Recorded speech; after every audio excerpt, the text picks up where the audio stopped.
I just got, I got the music down, these Verb energy bars. I got them for 30 cents because of another mom that I follow. I just had to pay for shipping, which was super awesome. I got 4 of them, and this one is peppermint mocha.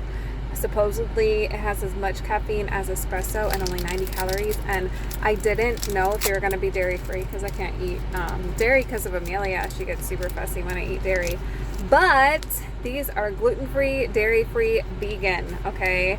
And listen to the ingredients. Gluten-free oats, organic agave, almond butter, brown sugar, organic crisp brown rice, organic quinoa crisp, cocoa, natural flavors. Everything has it nowadays though. Organic green tea, caffeine, and sea salt. So most of the ingredients are super clean. There is 6 grams of sugar, so not horrible. It's a little much for something this tiny, but I bet it tastes great. I'm gonna film my reaction.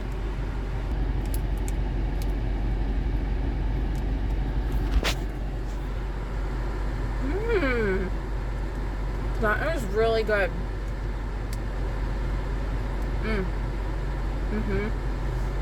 It tastes very clean.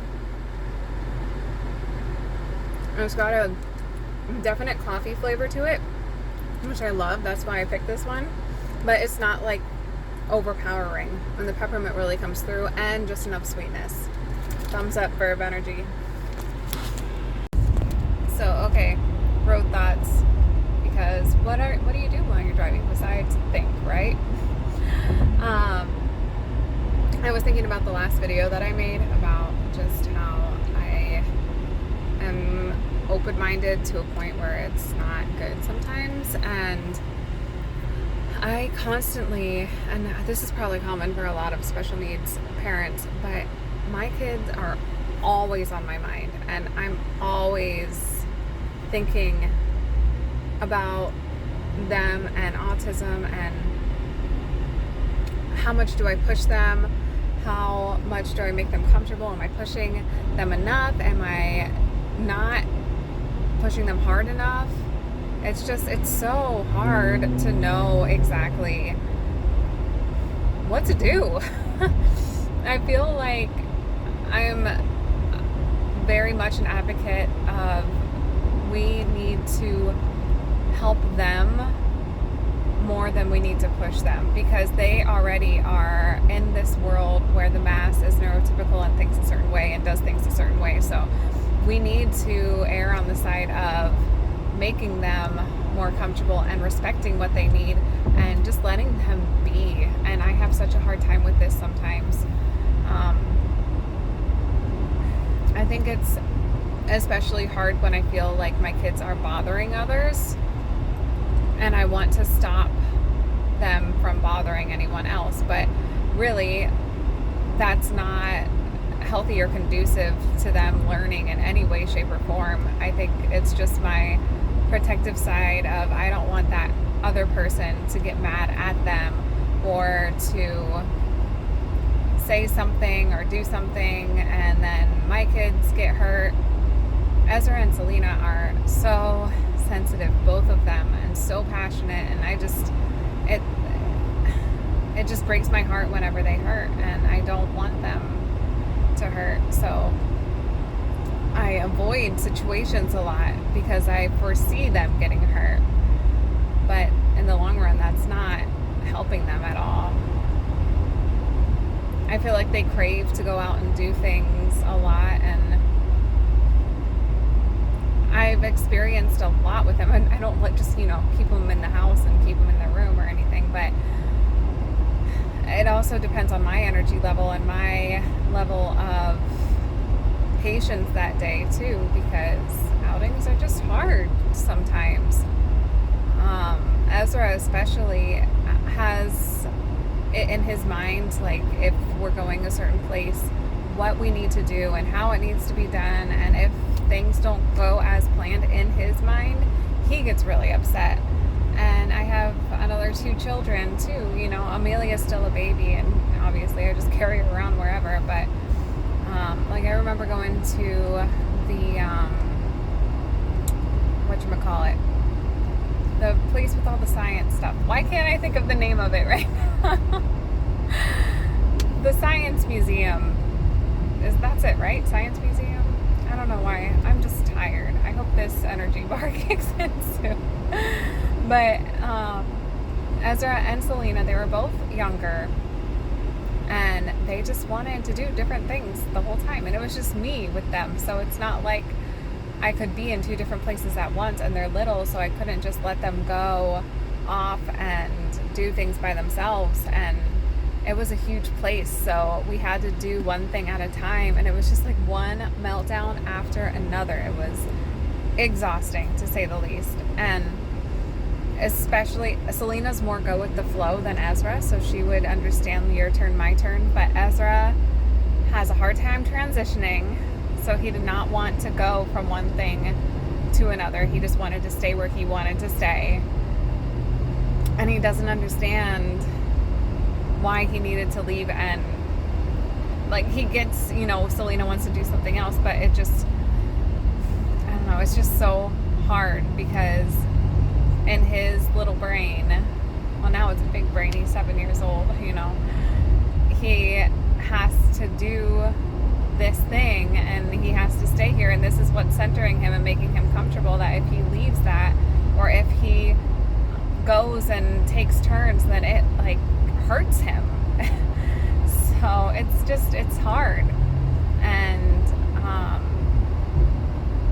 I don't always know, as their mom, if I'm doing the right thing, and I try to have patience in those situations and understanding, but I get frustrated, and then I beat myself up for getting frustrated because I want to respect him and what he needs, as well as letting him know that other people have feelings, and we need to do what Selena wants sometimes. Not saying Selena's super go with the flow all the time either, and she definitely has her moments, and she can be very antagonizing, and but I still remember back even when they were little, she doesn't like to see her brother upset, and he doesn't like to see her upset either. In fact, now she threatens him with crying, which isn't good, but I giggle at it sometimes because that's like her go-to is, Ezra, do you want me to cry? Because he just hates hearing her cry so much. They're just so sensitive for each other, and I love that. And I'm sorry this is just all over the place right now. Like, my words are coming out like vomit, like just bleh, because it's all in my head, and this is how my mind goes. It's just like spaghetti, like one thing from another to another. I'm on my way right now to get them from school, and admittedly, I was really nervous to take Selena on her field trip because I was really nervous to see how she socialized. When she was younger and in this school, she had a really, really hard time socializing. And now she's the oldest in her class, and she's doing great.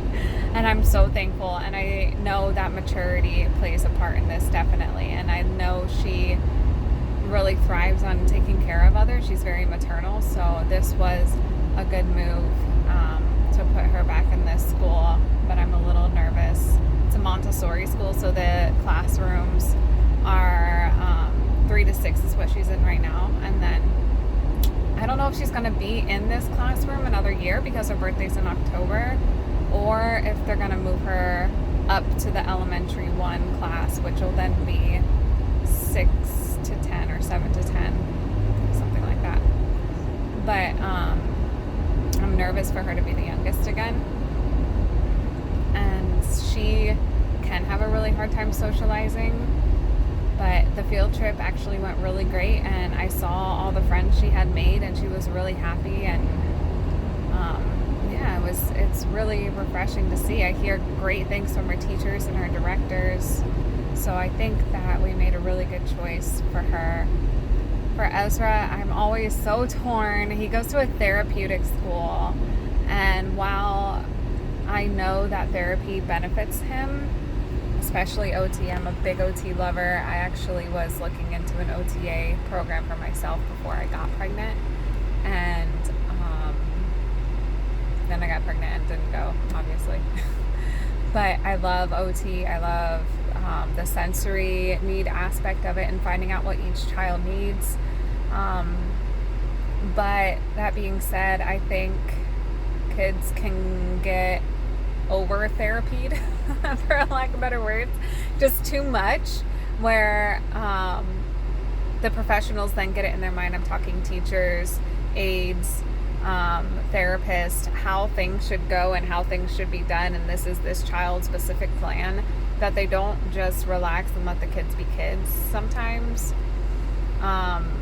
I do believe that kids need structure, and this is school, which is great, but it's just such a line for him. Like, I want him to love learning, but he doesn't learn and absorb and connect the way that neurotypical kids do. So if I plan an activity for them, 9 times out of 10, almost 10 times out of 10, Ezra does not want to do it. He just has no interest. He'll look and see what we're doing sometimes, but he doesn't want to participate. He doesn't want to get his hands dirty. He doesn't like arts and crafts. It's just him. He's always been that way, and it's bummed me out a little bit as their mom, because I love doing things like that with them. Selena's really into it. Anything that I plan, she loves and she's all about. But if I were to homeschool Ezra, I don't know how I would do it unless I just did a Ezra-led way, or just forced him to do things he didn't like. So then I'm this school is good. Then he has structure, and then he can get relaxation at home when he comes home and do his own thing. And he learns the best from watching, and it's taken me a long time to admit that. I don't like screens, and for a long time I didn't let them have more than an hour a day of their screens, but it's what centers them, especially Ezra. Selena usually doesn't choose to watch screens now in the afternoon. She'd rather be doing something with her hands, or outside, or cooking with me, or playing with Amelia. But Ezra, that's his wind down. That's his thing. That's what he looks forward to. And he has learned a lot from shows like Wildcats, and there's a new one called Homer Reading, and he's learning how to read number blocks, okay? Number blocks, alpha blocks. I'm gonna have to stop babbling now because I'm at my daughter's school. But I hope you enjoyed this car time ramble with me, and I'll see you next time.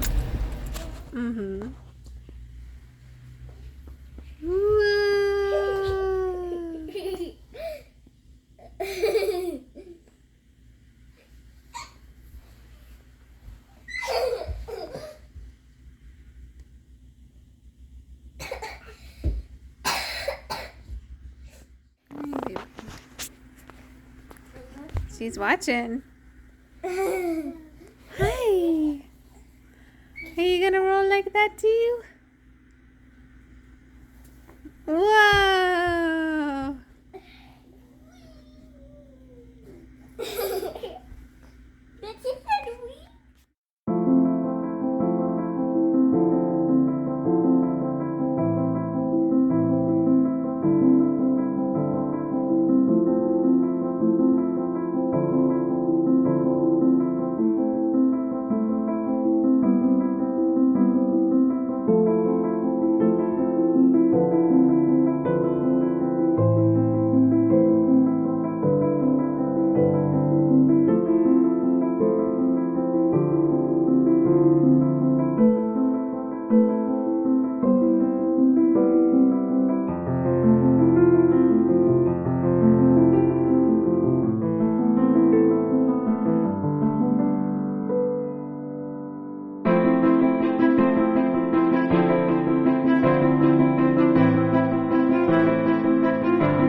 you.